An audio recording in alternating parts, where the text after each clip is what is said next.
Hi everybody, back with another conversation from the Neutral Ground.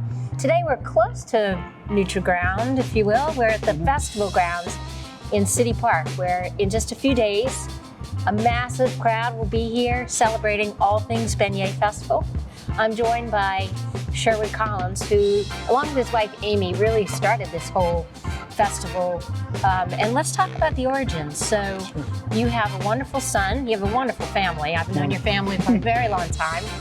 And your son Liam has autism, and you guys are really,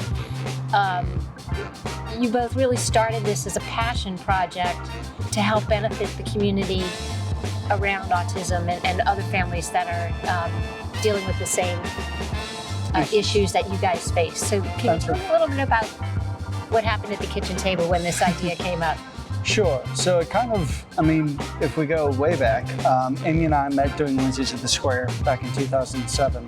And as things kind of went around, I was working doing logistics. She was the executive director of the YLC.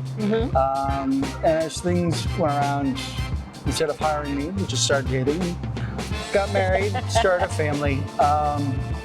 But quickly discovered that Liam wasn't quite hitting some marks that we thought he should, and went through the process to have him diagnosed, and on his third birthday he was diagnosed on the autism spectrum.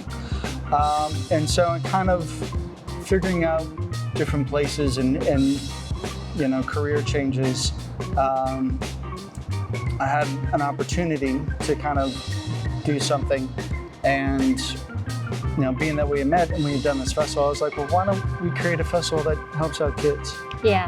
She's like, I don't want to do that anymore, but if you do, go ahead. And so we kind of looked around, and we had just seen how successful King Cake Festival was that had just recently started. So we're like, well, nobody's taken beignets yet. So we jumped on it and created a festival. Our first one was in 2016 in Lafayette Square, and did wonderfully, and we've been just going ever since. So you went from Lafayette Square to this massive area, and how many beignet varieties did you have the first year? The first year we probably had 2 to maybe 3 dozen different varieties out there. This year we're going to have close to 50 different beignets. That's what I read, yes. And I'm really intrigued by this brisket and bourbon beignet. That sounds like that would be up my alley, I think. Yes. And then some of the descriptors, not so much, but just the idea that you can have this much fun with the traditional beignet and showcase one of the iconic dishes of New Orleans in so many ways is really eye-opening. Yeah. So you also are going to have a kids area, music like all festivals have. Yep. But taking it beyond the festival, I want to ask you, moving forward, then what happens? Because you all have done some remarkable things, including a special RV type situation that people can visit during festivals. Yep.